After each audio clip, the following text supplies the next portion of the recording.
Hello, I'm Marty, and I have 4 children, ages 10, 9, 8, and 5.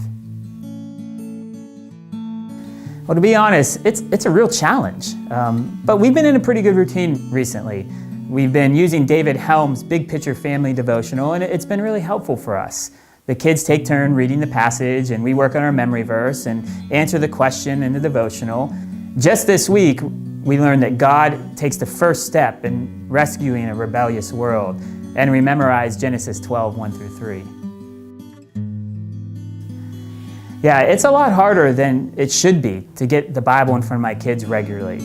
Of course, the challenge is time, to have a consistent time carved out in our schedule for all 6 of us to do anything, let alone sit down and read the Bible for 20 minutes.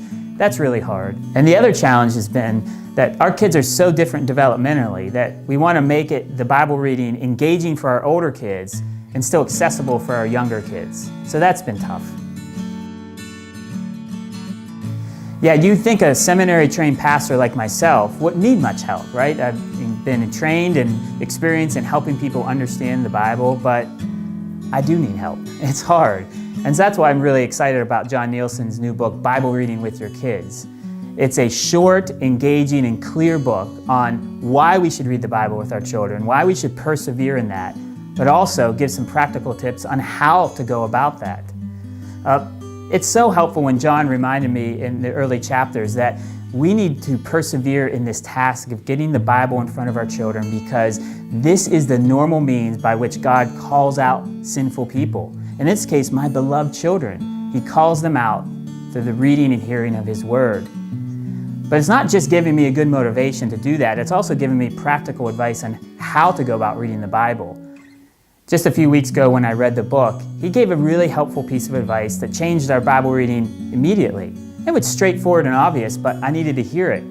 He recommended that you stop regularly to test comprehension and engagement. So now we stop regularly. Instead of just racing through our devotional time, I want to make sure we stop and ask the kids if they understand the words that are being said, if they understand the concept.